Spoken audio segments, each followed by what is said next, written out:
In October of 1869, two men digging a well on a farm in upstate New York hit something hard 3 feet down. They kept digging.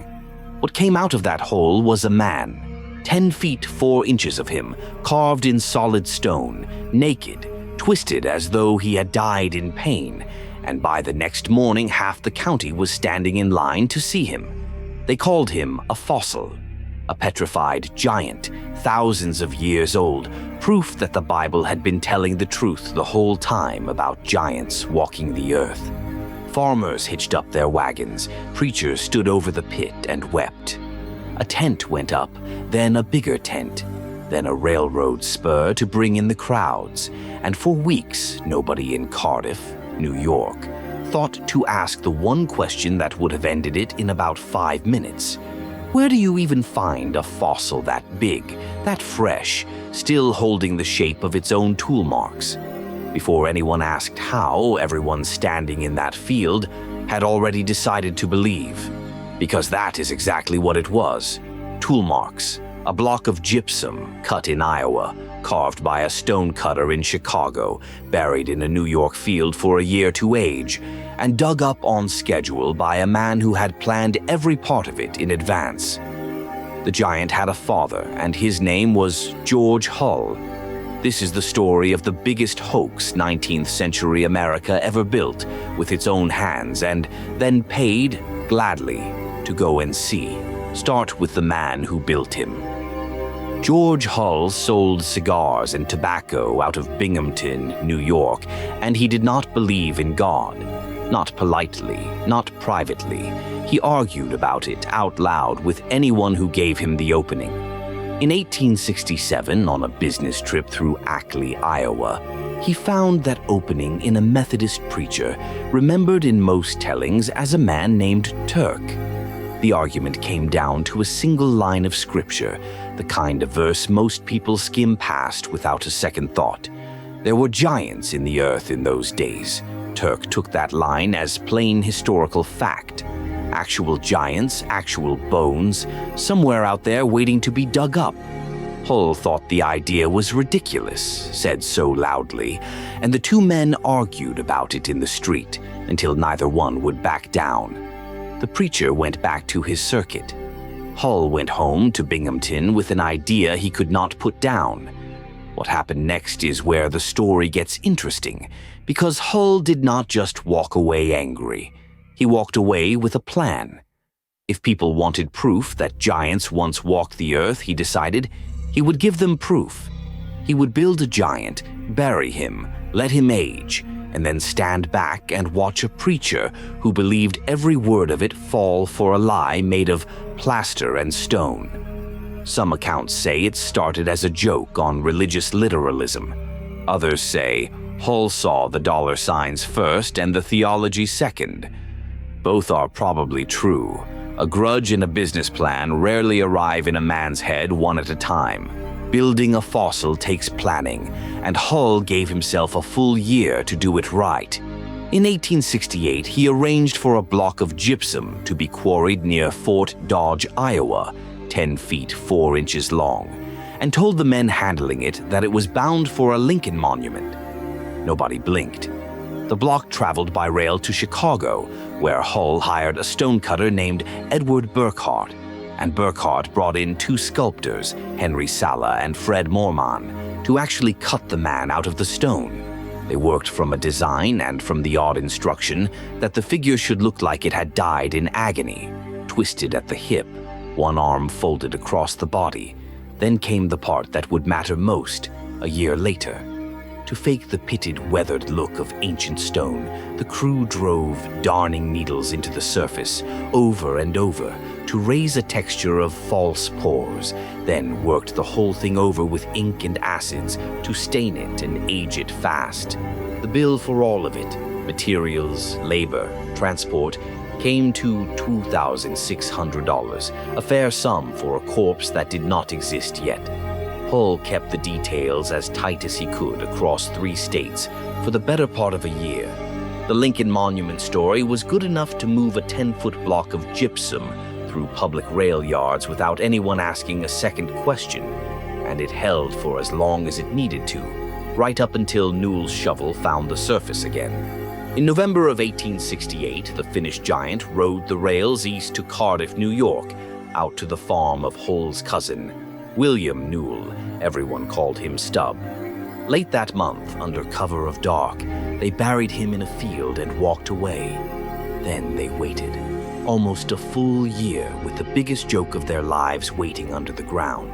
On the 16th of October, 1869, Newell hired two men, Gideon Emmons and Henry Nichols, to dig him a well.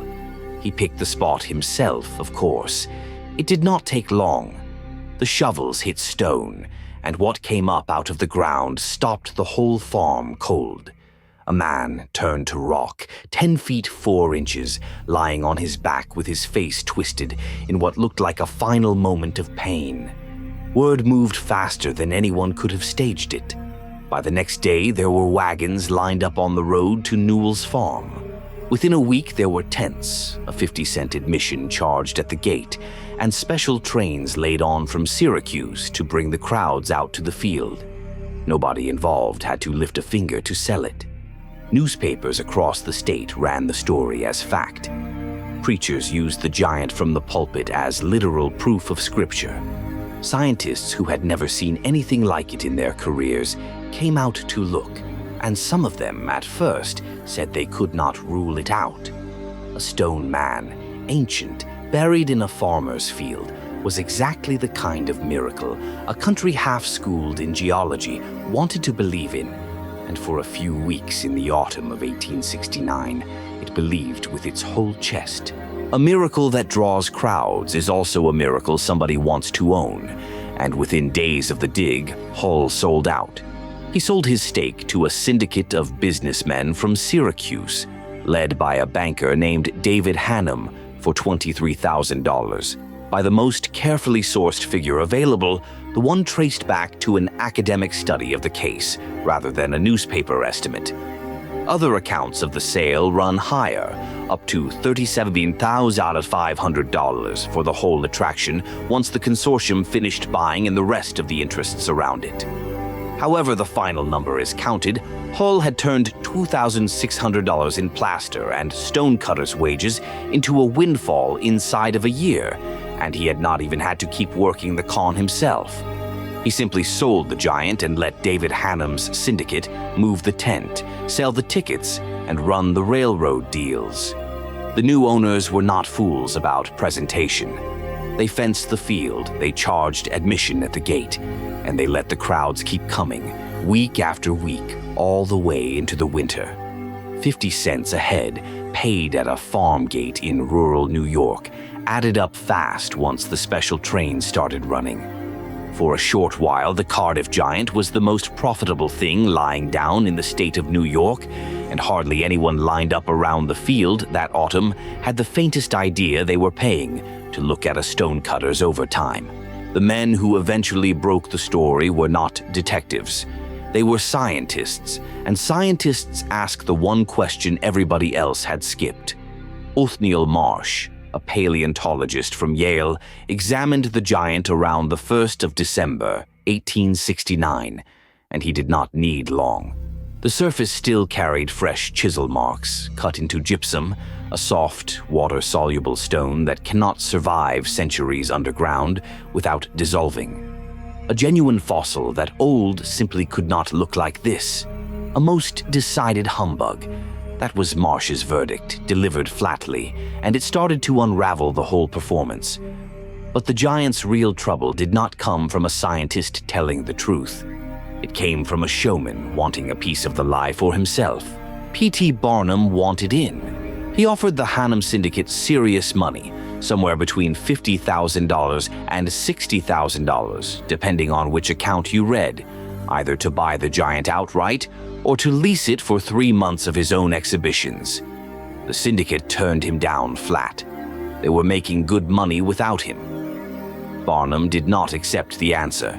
He sent men to take a secret wax impression of the giant while it stood on display, had his own plaster copy built from the mold, and put his version on show in New York, telling the public that his giant was the real one and that the original sitting in Cardiff was the fake.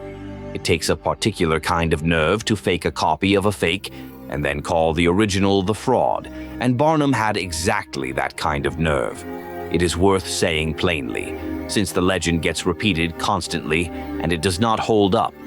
The line about a sucker being born every minute is usually pinned on Barnum in tellings of this exact story, and there is no solid record that he ever said it. Treat it as a rumor attached to a real showman, not a real quote. By early December of 1869, the pressure from Marsh's report and a growing chorus of skeptical geologists had made the Giant's position hard to defend. George Hull had built a strong lie, but not an infinite one.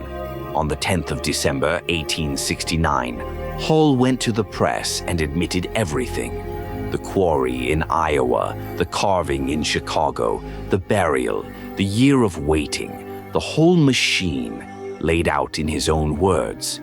Once the man who built the fake confessed to building it, the whole thing collapsed almost overnight.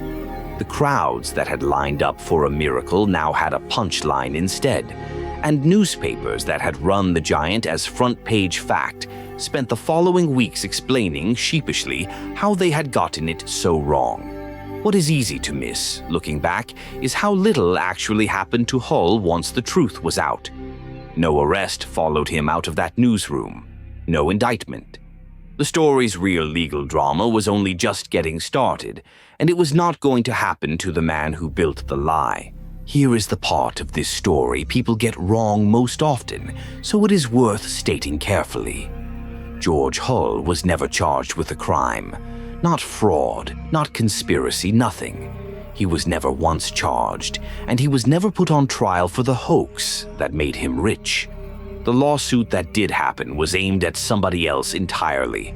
The Hannam Syndicate, furious at being called liars by Barnum's imitation giant, sued Barnum himself, not for stealing their idea, but for damaging their reputation by publicly calling their giant a fake. On the 2nd of February, 1870, a judge threw the case out.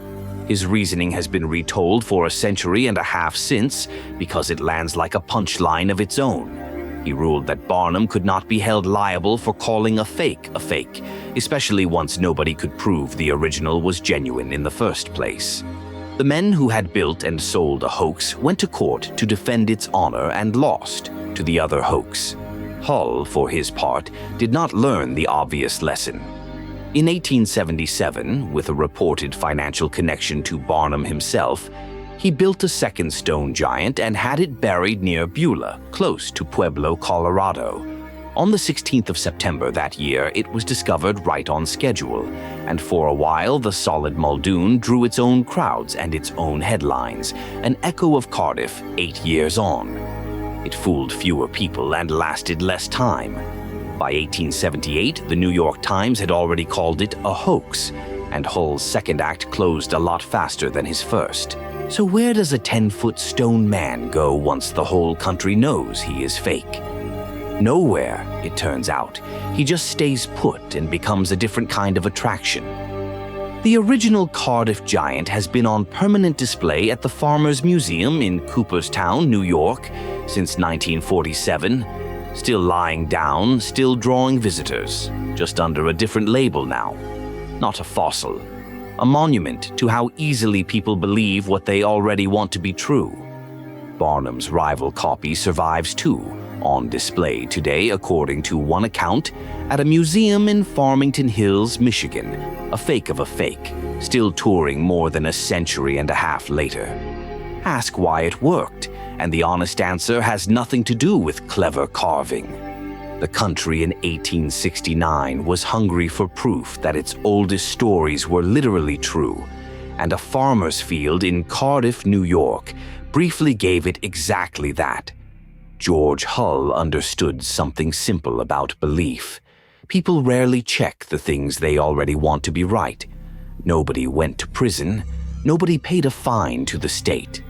The only court case the Giant ever caused was one hoaxer suing another hoaxer over whose lie was more insulted and losing.